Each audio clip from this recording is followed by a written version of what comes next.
C'est vrai qu'on voulait parler de l'albinisme, mais on ne voulait pas parler de l'albinisme selon ce qui est fait habituellement, où on a des enfants qui sont tués, qui sont malmenés à cause de leur peau. Mais on voulait aussi montrer que nous sommes dans une société, par exemple à Yaoundé, où des albinos vivent paisiblement. Tout à fait. On ne les tue pas, ils font partie de la société. C'est vrai qu'il y a toujours des préjugés par rapport à leur peau, mais en réalité, il y a aussi des environnements où les albinos vivent normalement, où ils peuvent s'intégrer normalement à la société. Donc c'est ça qu'on voulait montrer. Et au-delà de ça, évidemment, comme sont des enfants, il fallait aborder quelque chose où ils peuvent se reconnaître. On parle des vacances, des activités que les enfants mènent et aussi un peu de la relation que les parents ont avec les enfants. Tout à fait. Les parents n'écoutent pas toujours les enfants. Ils ont une certaine idée qu'ils ont déjà et quand les enfants proposent, ce n'est pas toujours évident. Donc c'était un peu ça dont il fallait parler. Oui. Et tous les acteurs, tous les enfants, ce sont des enfants qui participaient à l'atelier.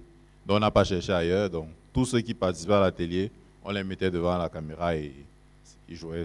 Voilà. Mais c'était un atelier sur le cinéma et le C'était théâtre. Il y avait plusieurs activités. Il y avait la peinture, il y avait le théâtre, il y avait la musique. Parce que la musique de fin, là, c'était leur cours de musique qu'on a enregistré, on a utilisé comme musique du film. En tout cas, ils ont très bien joué. Moi, j'ai vu des jeunes qui étaient très bien devant la caméra. Et aussi, grâce et merveille, ça veut dire qu'ils ont participé à des cours qui leur ont appris comment se comporter devant la caméra. Oui, pendant le cours de cinéma que j'animais, je leur ai parlé du cinéma, de comment ça se passait.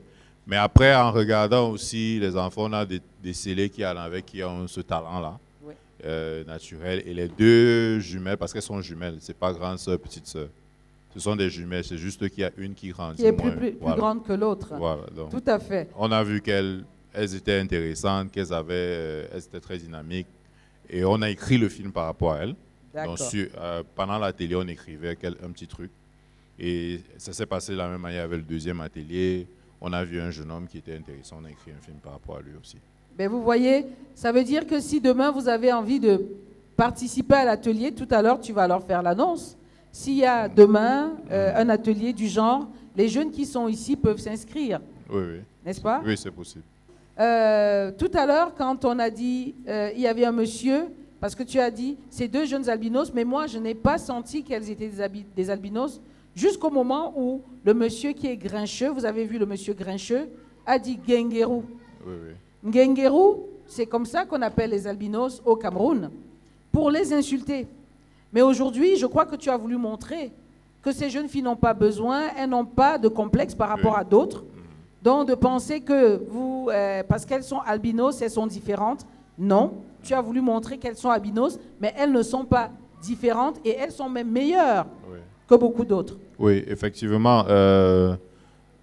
Et même dans le quartier où elles vivent, parce qu'on a tourné dans leur quartier, elles s'intègrent totalement dans les gens du quartier, l'environnement du quartier les considère comme des enfants à part entière du quartier. Donc, il n'y a pas de traitement de faveur ou de défaveur. Vraiment, c'est vraiment comme des enfants. Et donc, c'est ça qui nous intéressait, de montrer qu'ils vivent normalement.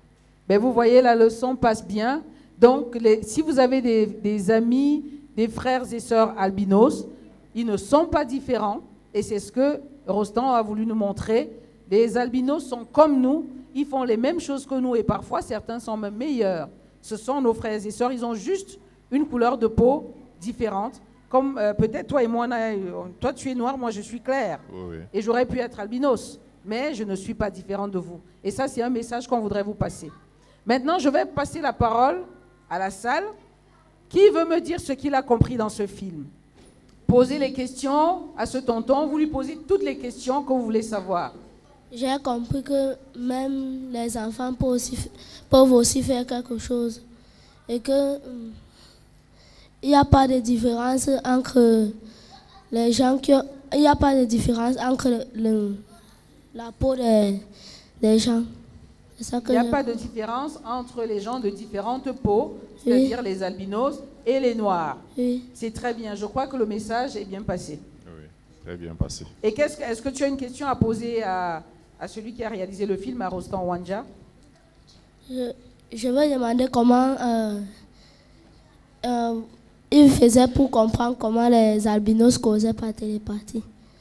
Très bien. Comment tu as fait pour savoir que ces albinos causaient par télépathie? Parce qu'effectivement, on a vu, pour communiquer à distance, elles se mettaient les deux mains sur la tête. C'est ça? C'est ça. Ah ben très bien. Ben voilà, réponds à ton ami. Ok. Très souvent, chez nous, on dit que les jumeaux ont des pouvoirs. Donc, les jumeaux peuvent faire la marmite, la nourriture ne cuit pas, ou ils peuvent s'énerver, tu tombes. Donc, on a voulu ajouter un petit truc comme ça, là, juste pour rendre ça un peu fun pour les enfants. Donc, de mettre le fait qu'ils parlent par télépathie. Donc, ce n'est pas que dans la réalité, elles parlent par télépathie, ça, c'est nous qui avons inventé. Donc, c'est juste parce qu'on raconte beaucoup d'histoires sur les jumeaux, on a voulu mettre ça dans le film aussi. Donc ici aussi, tu as abordé les pouvoirs mystiques, je ne sais pas si c'est mystique, des jumeaux. Oui, parce que chez nous, on dit que les jumeaux ont des pouvoirs. Est-ce que c'est vrai? Est-ce qu'il y a des jumeaux dans la salle? Bonsoir tout d'abord, bonjour autant pour moi. Bonjour. Et bon après-midi. Par rapport au pouvoir des jumeaux, moi je ne dirais pas pouvoir. Moi je dirais plutôt que nous avons juste ce qu'on appelle une sorte d'attraction. Ce qui fait que lorsque mon jumeau, je ne suis pas avec mon jumeau, j'ai comme une absence, j'ai comme un manque. Donc, ce qui veut dire, c'est vrai, parfois on a tendance à penser ce que l'autre pense. Donc, je peux savoir ce que mon frère pense. Je n'ai pas besoin qu'il me le dise. Lorsque nous sommes proches, lorsqu'il est en détresse, je ressens. Donc, moi, je ne parlerais pas ça de pouvoir mystique, je dirais plutôt que c'est juste... Une espèce de sixième sens. Une espèce de sixième sens. Et donc vous êtes jumeaux d'un frère, vous êtes avec un frère. Ouais. Les vrais jumeaux ou les faux vrais jumeaux? Donc on vous confond. On nous confond beaucoup même. Mais est-ce que vous faites des tours de passe-passe pour déranger les gens? C'était au lycée qu'on faisait souvent des tours de passe-passe. Parce que lui il faisait seconde espagnol 1, moi je faisais seconde espagnol 2. Donc ce qui faisait que comme il était fort en français, moi je suis fort en maths, on permutait souvent. Wow. Les sortes de propos. Donc le professeur n'arrivait pas à comprendre. On changeait juste les tenues avec nos noms parce que moi je me nomme Eingo Yono et lui s'appelle Raphaël. Raphaël Laura. Laura, autant pour moi. Donc ce qui fait que lorsqu'on se changeait, le professeur demandait, mais toi, est-ce que c'est cette coiffure que tu avais hier?